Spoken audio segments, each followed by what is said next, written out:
Okay, welcome to CollectionDX, Code 3, Boba Fett slave ship. Right now you'll notice that the slave ship is just straight out of the box. Unlike the X-Wing that I did earlier, everything comes on it, starting. So basically you get this wand, and it comes in the Signature Series case. And when you open up the case, the only thing you'll see is little pads, and that's for the pieces if you want to take them off and store them. I didn't. And the Han Solo in carbonite, which actually looks pewter, but what are you going to do? It's still metal, it's still pretty darn cool, and we'll get to that later. So basically, what you do is you take the wand. It's got a little Star Wars, it's got a little magnet felt tip on it, and you just go around and you look for things that come off. And honestly, I didn't know it came off because it all comes on it. And you just look around and then, voila, a piece. There it is, right there. You have all the wiring and everything inside it, and it looks pretty cool. And then you just keep looking around, voila, piece 2. And right there you'll have the part, the inside of the engine, which looks pretty cool. And the turrets move, of course, and then the wings tilt, but we'll get into that later. And then the bottom, which you can see, looks pretty cool. And it's heavy. This thing is very heavy. Now look at the middle right here. You'll notice that it's just got a little seat and it's empty when you go to flight mode, which is pretty darn cool.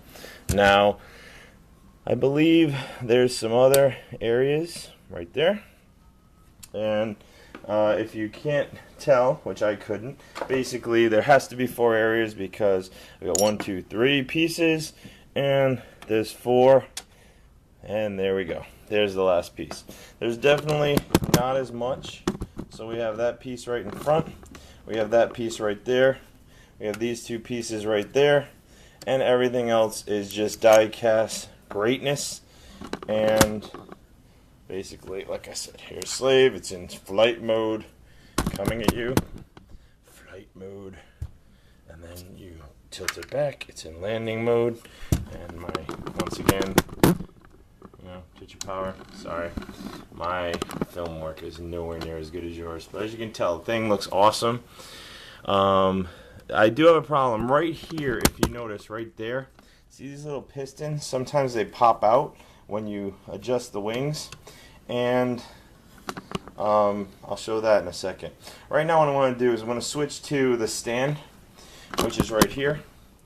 Here's the stand, see, stand that it goes in, and I will put it on my rotating mirror base that you probably always see, because then it'll be easier to show you everything. So put it on the base. Now what it does is it sits behind it, in it like that, and there you go. There you have the Slave 1 ship in its base, and I have to say, this thing looks pretty darn awesome. Like I said, the wings tilt up, and I think you just saw a piece of paint fly off, which is pretty, spectacular. That right now a piece of paint flies off. Like I said, the pistons move, and sometimes they crack, like right here where the pistons are. Sometimes they crack, and there's been cases of them cracking. Mine weren't cracked, but I did buy this baby used, so we'll see. It tilts forward and down. Like I said, right here is where the pistons move and sometimes break. Mine aren't broken as of right now, but it does move. Like this one is really solid, and this one kind of moves a little, and that might have just broken while I was doing this 2 seconds ago. So that might have been a little plastic snap that you just heard. Yay. The bottoms tilt in, they're metal. Signature Series right there. The bottom is finely detailed like they show. There is some parts that move, but I'm not sure. The engines, like I said, the cockpit goes from down, and then if you want, you just put it together. But first, so that's about it for this. Let's keep working on this. Okay, so now it's back on the stand. All the plates are on it. The wings rotate down. Great news for me is right here there's a little ball joint where the thing tilts, and the really good news for me, sarcastic, is when I was displaying this to review and I tilted it, right here there's a little plastic bracket that's on metal, and this one to the left broke. Snapped. I'll try to glue it when the review's over. Normally with Code 3 they're usually pretty sturdy, but I guess I got a lemon. Like I said, once again the cockpit goes up and down. The look of it is incredible. The scale of the item is, of course, with the tab can, it's pretty darn big. Like I said, it weighs a ton. It's all metal, it's all good. Right here you have the turret that moves up and down. It tilts in, tilts out. Let's hope that doesn't break. For some reason I have a panache whenever I'm doing a video review that something breaks. That's cool, just like I guess what broke. Now what's supposed to happen is the photon torpedoes are supposed to come out right here. So if you look down at the bottom, the photon torpedoes tilt out, which is a cool little added extra, which I like. So right here you have the photon torpedoes, you have the tilt, the cockpit moves up and down. What is weird is they have the little seat in there like this big.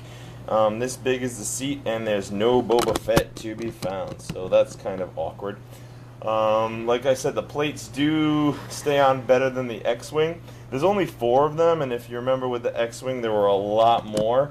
The wings tilt backwards and forwards, so this would be, I guess, the flight mode, and this would be the landing mode. Now to land it, you would just pull it out of the stand, and then the cockpit, if you probably didn't hear it, but I'll do it again, the cockpit once again, it tilts, so that's a nice mechanism, and then it lands. It sits relatively sturdy. You would seal up the turret, maybe have it facing down towards Han Solo, and that's that. Now I'll switch to the stand. So here's the stand. This thing is heavy, solid. The Code 3 releases of the Rebel gunship and the Vader have this like funky, horrible felt. This is nice and hard and like a plexiglass that of course you shouldn't clean with anything other than a cloth. Then it's the Signature Series, you have the nameplate. Then you're supposed to display Han Solo right there.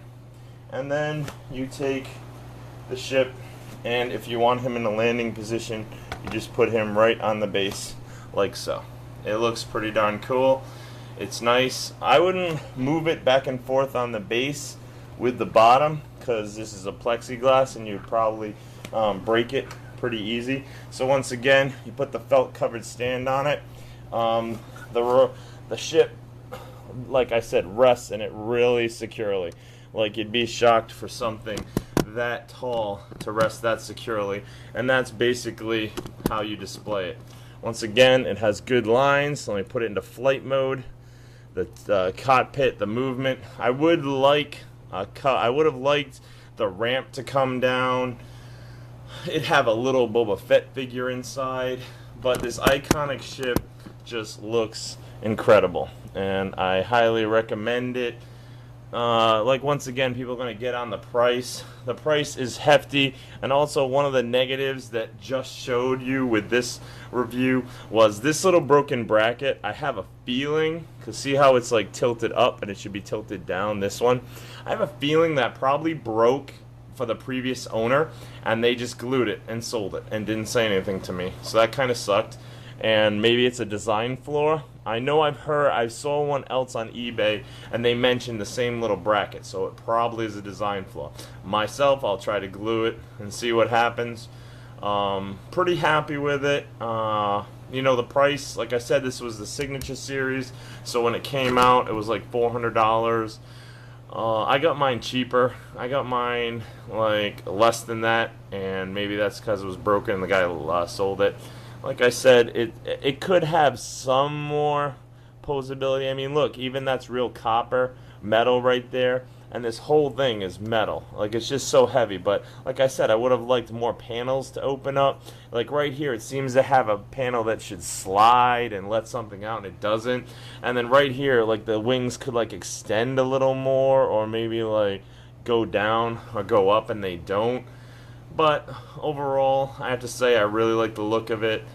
It's an iconic ship. I had a Kenner version when I was a little kid, and I missed that. You know, I trashed it, of course, like any other kid would do.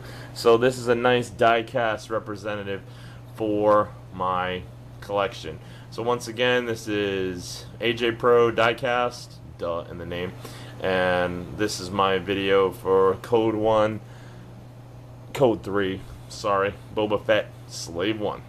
And once again, not for Jango Fett. No, Boba Fett. Empire Strikes Back, Part 2. This is what's said on the ship. So right now you can imagine this ship flying through space, being chased by Boss, and being chased by IG-88. Thank you. Bye.